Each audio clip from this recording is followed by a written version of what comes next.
qualification and experience. At a job interview for a teaching position, A.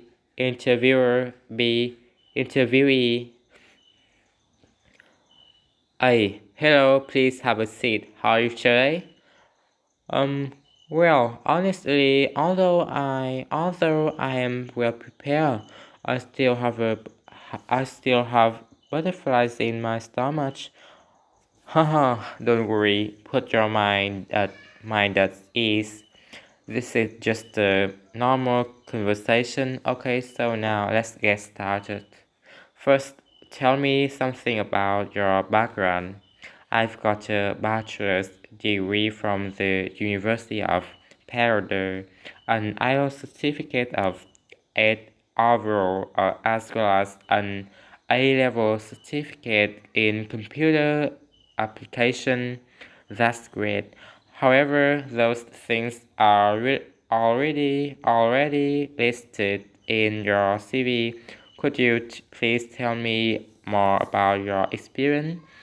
Well, okay. I have 1 year experience teaching kids in ABC Center and another year teaching IELTS students.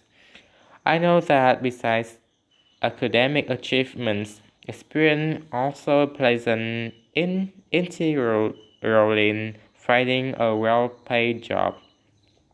Therefore, I worked part-time regularly when I was at university. Oh, great to hear that. Okay.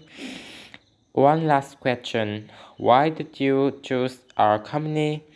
Because you have a great reputation for IELTS training. I was really impressed by your student Hall of Fame.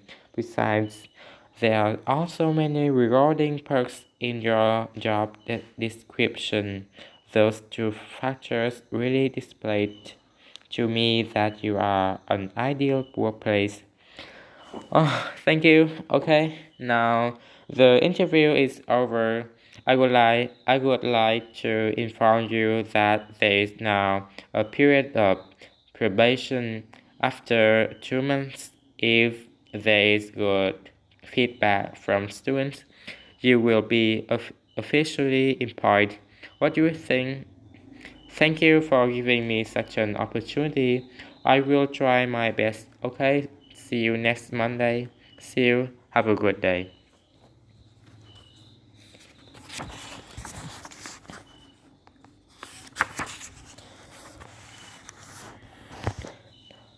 Task 3.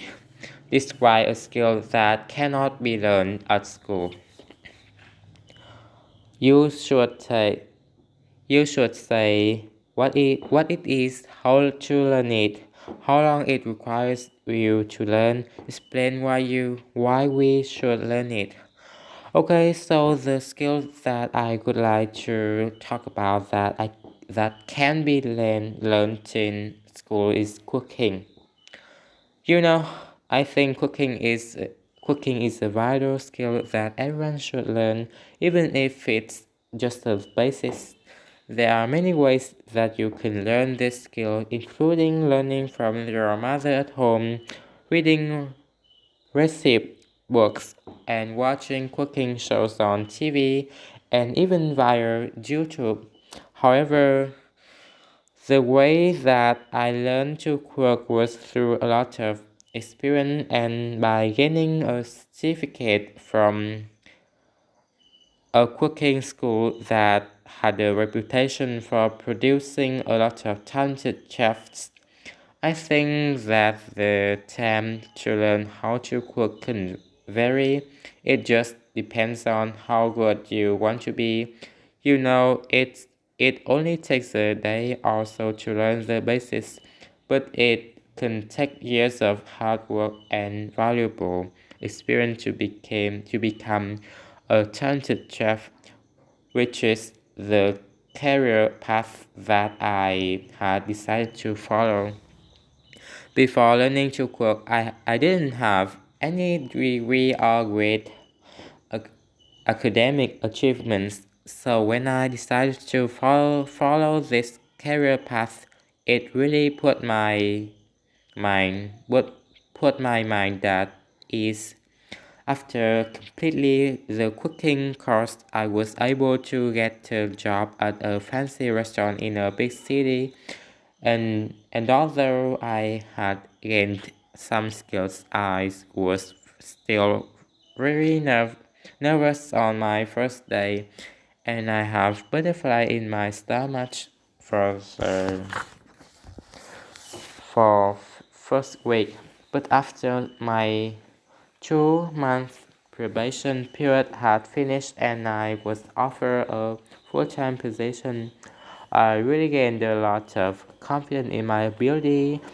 I really enjoyed my job, but after 3 years or so, I decided to go on to university to further my education. So I was then able to work part-time in the evenings and study in the day.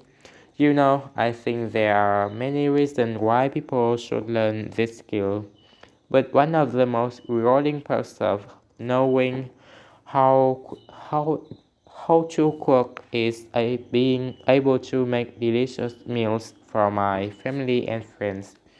I find it very satisfying when people eat the food that I have cooked for them and they really enjoy it and really appreciate to me.